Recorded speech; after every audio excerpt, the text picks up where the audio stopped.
लो जी रमज़ान का आखिरी अशरा शुरू है तो ख़त्म होने वाला। अज 24 रमज़ान हो गया है। जो कहते नहीं कि सियाने किसके हाथों पर लहू तलाश करे। जी जी असी तो हुक्मराना तो गल्लां करने ना, हुक्मरान करप्ट ने जी।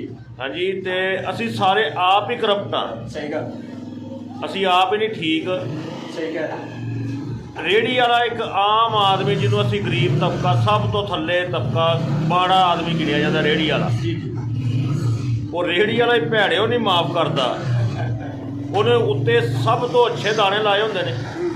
हाँ जी। तो जो तुहानू पा के दिंदा तो सब तो बुरे दाने वो तुहाडे मुकद्दरां दे नाल जिहड़े अपने हत्थां दे नाल पै जाने ने। चंगे दाने दो चार वो ही सही ने, बकाया सारे अल्लाह दी सपुर्द ने अपने बच्चियां दा बेहतरीन निज़ाम बना के तो लै जाना उत्थों रिज़के हलाल कमा के।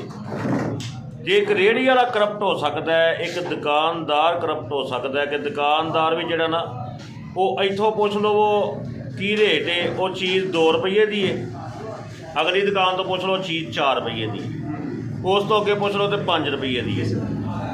वजह की है कि पुछन गिछन वाला कोई नहीं, और पुछे गिछे कौन? सारे तो असी एक दूजे के काने आ।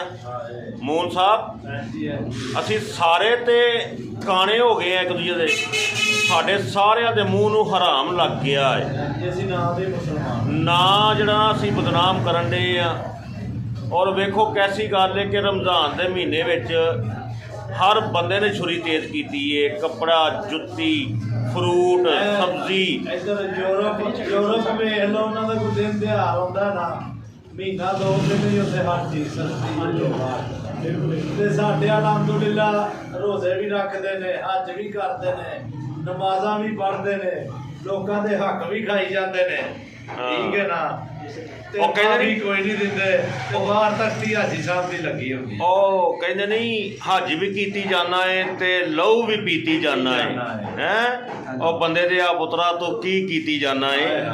ते बहरहाल जड़ा ना ये बड़ी मज़े वाली गल है कि हर चीज़ दे विच असी सौखा राह लभने आ। मून साहब सौखा राह आसानियां लभ जाए, ज़्यादा आमदनियां लभ जाए। साडे भाई मेरे वड्डे भाई अल्लाह जनता च घर करे भैन बहु जी जी वो कहते होंदे सन कि गाहक कोलों अगर तुसीं 20 रुपये लैंदे हो ना चीज़ दे, जी जी खाण पीण वाली चीज़ दे, तो कम से कम 17 उन्होंने वापस करो।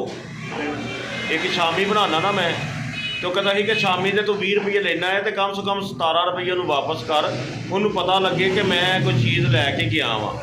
3 रुपये तू अपनी कमाई कर लै। जदों बेड़ा गर्क उदों साडा हुंदा है, साडे सकून क्यों नहीं है, क्यों बेचैनी है, क्यों बेबरकती है, क्यों साडे बच्चे बीमार होंदे ने, असी बीमार होंदे आ, असी कहने सानू मुसीबतां नहीं मुकदियां घर चों। उसकी वजह ही यही है जदों असीं गाहक कोलों 20 रुपये लैके ते उन्होंने 3 रुपये वापस करने ते बकाया 17 रुपये आप रखने ना, वो फिर 17 दे विचों निकलने तो है निकलते हैं, कोई शक नहीं निकलते। ठीक है जी। तो बाकी सारे दोस्तों के दरख्वास्त है जिहड़े वेखण डे हो यार, थोड़ा जिन्ना ख्याल कर लो। रेहड़ी वालियां नूं अपने जिहड़े दोस्त बाप ने तुहाडे उन्हां नूं समझाओ कि इंज ना करो।